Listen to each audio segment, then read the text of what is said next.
All right, Manosphere Highlights Daily.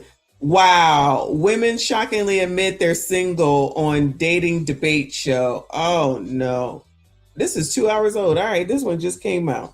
Shout out to y'all. Hit the like button, subscribe if you are new. I don't think I know that I'm single because truly at heart I'm the problem. Black in the Midwest, opinionated. Girl, oh no. I know you effing lying. Of course. How can I assist you today? Give me some of that dating foolishness. Will do, sir. I don't think I know that I'm single because truly at heart I'm the problem. Black in So let me get this picture right damn now. I know you are effing lying to me. Anybody interested, Bueller? Child, the wigs tonight have been a mess. I ain't gonna lie. The wigs on People Wednesday have not been good tonight. the Midwest, opinionated, loud, argumentative. Welcome to Manosphere Highlights Daily. Yes, this is it. You clicked on our classic thumbnail that says, guess who looks stupid now? Or guess who looks stupid again? These are the videos you need to save and share. Why? Why? Because these are the true manosphere and red pill talking points. The kind that can't be denied, can't be disputed. They will checkmate any naysayer and discreditor every single time. Like I always say, women will always tell on themselves. Just let them talk long enough and ask the right questions. So what is the right question? I'm going to attempt to do something real, and it just depends on how much you guys want to participate. The question is that I want to ask everybody, why do you think you're single? And if it's just because you're not looking for anything, then that's all you have to say. But if you are looking for something and you have the courage to say that you are, even though you haven't found him yet, that would be kind of cool. Classic open question, not yes or no. The kind of question that lets her talk. Shout out to Counterpoint for this. So with that being said, is anybody comfortable with that? Yeah. Okay.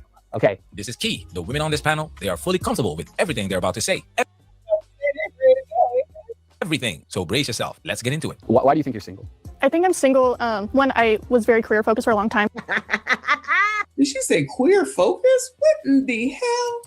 But now that I have built that, I've been learning how to kind of manage my time better. And I haven't had the Career, my bad. I thought she said queer. She said career. opportunity to give that a chance. But I think managing my time has been a real focus in this healing year that I've been doing. Modern women are career focused. In other words, they prioritize educating themselves to be a wife for their future employer. That's why it doesn't matter what men want. That's why she sucks at being a girlfriend, because that's not what she prioritized. So now that she's reached her goal, career woman, accomplished, successful, she's looking for a wife, not a husband, a wife. But the moment she finds a man wife, that turns her off. Welcome to dysfunction. But also I have really weird hobbies. My house is very Victorian type of style. I work at a thrift store. I have very odd furniture. I have taxidermy with hats.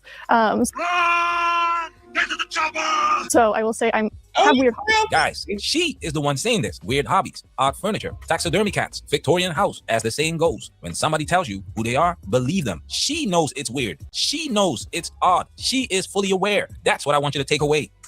First things first, I think I'm single because I live in the Midwest. I'm Black. I'm opinionated. I'm a lot of things that I think a lot of men right now don't want, but I don't also only date men.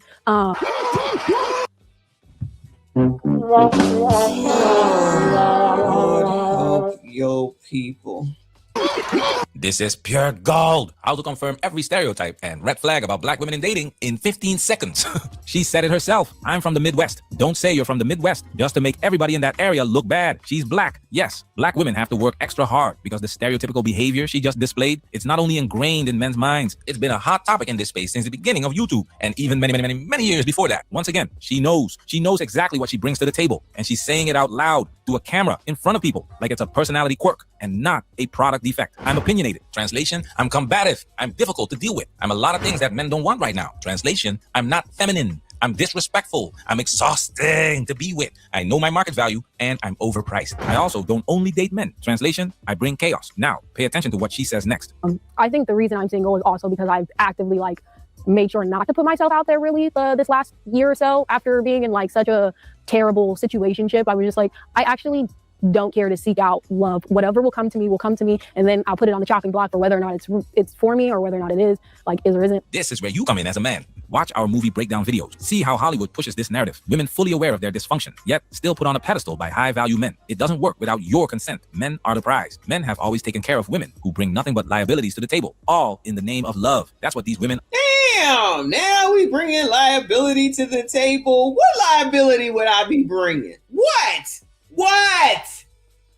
Shit, I am offended. Are banking on. That's why they're so comfortable airing their dysfunction for the world to see. Dating apps have given women the illusion of infinite options, despite being LQWs, low quality women. For those who don't know, you deserve everything that's coming to you if you decide to date women like this. But yeah, I think there's a lot of factors.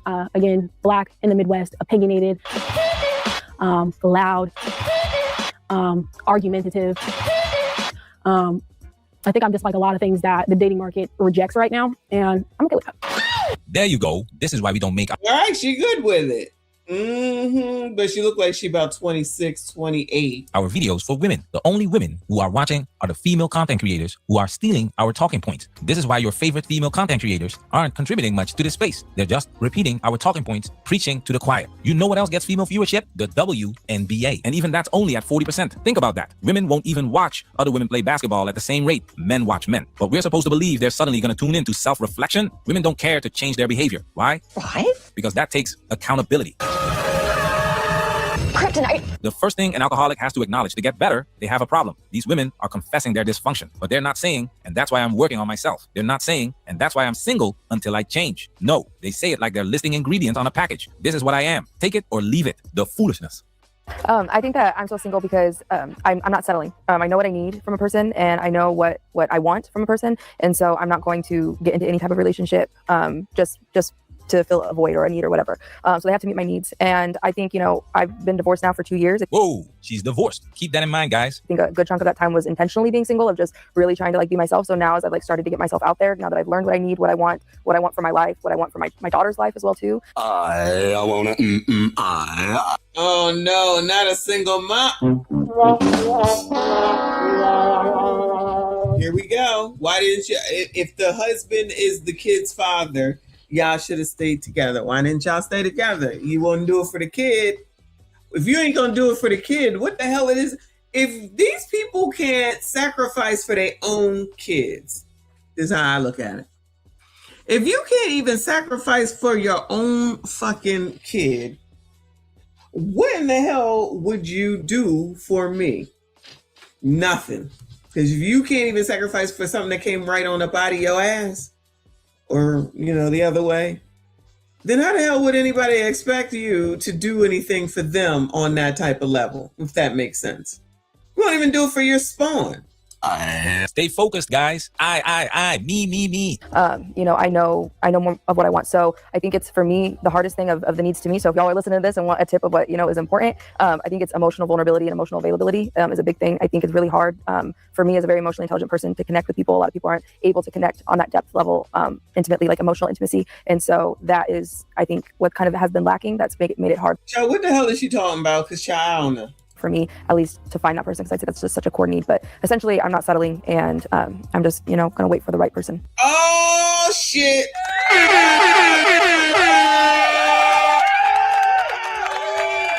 She said she is not gonna settle. We support that girl. At the end of the day, when all of you biatches are talking about the man gotta make more, he gotta step up, it's not right, it's not fair. Oh my God, you're poor, you're a bum, crusty, rusty, ashy. I'm not gonna settle.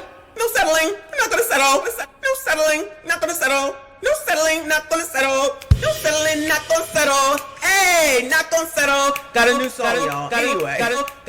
I'm not going to settle. In other words, it's not me, it's you. Classic. She's talking about emotional intelligence, about not being able to connect on that level. This is dangerous territory, so let's put the definition on the screen. Dennis, read. Emotional intelligence is the ability to recognize, understand, and manage one's own emotions as well as the emotions of others. Sounds great, right? Who could be against emotional intelligence? But here's where it gets weaponized. Just because you have emotional intelligence doesn't mean your feelings are facts. Just because you feel something doesn't make it true. And just because someone understands how you feel doesn't mean they owe you attraction. Samantha is using emotional intelligence as a shield, a way to say, if you don't connect with me emotionally, you're the problem. You lack EQ. You're not evolved enough. But let's test that theory with her own reality. So they have to meet my needs. And I think, I've been divorced now for 2 years. Boom! She needs her needs met. But here's the thing. She's already divorced once. That's in the 50% column. And the data doesn't lie. Second marriages fail at a higher rate than first marriages. Third marriages, even worse. So she's sitting there talking about emotional intelligence, about not settling, about wanting deep connection, while carrying the statistical weight of a failed marriage and increased odds of another failure. But wait, there's more. What I want for my life, what I want for my daughter's life as well too. She's a single mother. Growth matters. Context matters. On the surface, that sounds compassionate. That sounds emotionally intelligent. intelligent. But here's the problem. Feelings don't override biology. Understanding doesn't erase preference. A man can have perfect emotional intelligence. He can understand exactly why a woman has a high body count, why she's a single mom, why her marriage failed. He can empathize with her journey, her growth, her reasons, and still not want to marry her. Why? What? Because attraction isn't a debate you win with logic or empathy. You can understand someone completely and still not feel drawn to them. You can validate their feelings and still not choose them for a lifetime commitment. This is what Samantha is missing. She thinks emotional intelligence is a transaction. If I explain myself, what makes you think a husband would have them back? Why do y'all think that the husband would want them or take them back? Amazing. It's always like, oh, just go back to your husband. He may have moved on. He might not want a deal. He might not even give a damn at that point. So then there's that. Me personally, I can see it being like, child, ain't nobody trying to deal with you listening to all this bullshit that you spouting. Listen to what she just said. She gave the classic. I'm not going to settle. Girl, you look like Kelly Osbourne. Old Kelly Osbourne, because the new Kelly Osbourne do not look like this. Yeah, she do not look like this. Thank you, boo. He says, yes, she will settle for aloneism. Aloneism.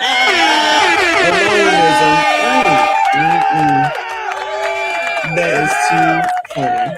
well enough. If I make you understand my feelings, you're obligated to accept me. No, understanding is not attraction. Empathy is not desire. I can understand why someone ate an entire cake. Doesn't mean I want to marry someone with diabetes. I can understand why someone made bad choices at 14. Doesn't mean I'm signing up for the consequences at 30. Men aren't robots. We have emotional intelligence too. We just use it to assess, not to excuse. We look at her past. We understand her context. We empathize with her struggles. And then we make a decision. And sometimes that decision is, I understand, I hear you, and I'm still walking away. That's not lack of EQ. That's boundaries. Samantha wants a man who will look at her checklist, divorced, single mom, high standards, won't settle, and say, where do I sign? But the emotionally intelligent man, the one she claims to want, he looks at that same checklist and asks, what's in this for me? And when the answer doesn't add up, he walks. That's not insecurity. That's self-preservation. And until Samantha understands that emotional intelligence isn't a weapon to guilt men into commitment, she's going to keep wondering why the emotionally intelligent men keep choosing someone else. I don't think. I know that I'm single because truly at heart I'm a problem. I took a lot of the defensive coping mechanisms from my last relationship and I start to throw them onto other people. So truly, like, you don't really want to be with me, honestly. What kind of mess? They come on here and just say this shit. Just let them talk, child. Just let them talk. They're talking themselves right on up out of this shit. And then when you think about it, like where I'm at right now at LSU, the dating market is like trash. Like it's kind of just like, excuse my French, but it's a little slutty. So it's just like I don't want any. She said the dating market is a little slutty. How come none of these dudes raise their hand to talk? In the same sense that you said you don't want to settle, I don't want to settle for somebody that's dating me and the girl down the hall. I don't want to settle for somebody that I see you at a party or I see you at the club and you were 16 different girls. Like, I know I'm the problem. So if you do that, I'm going to be toxic in return. So why would I put myself in that situation? Whoa, hold up. We all know the only dudes pulling 16 girls in college, Chad and that's it. These girls.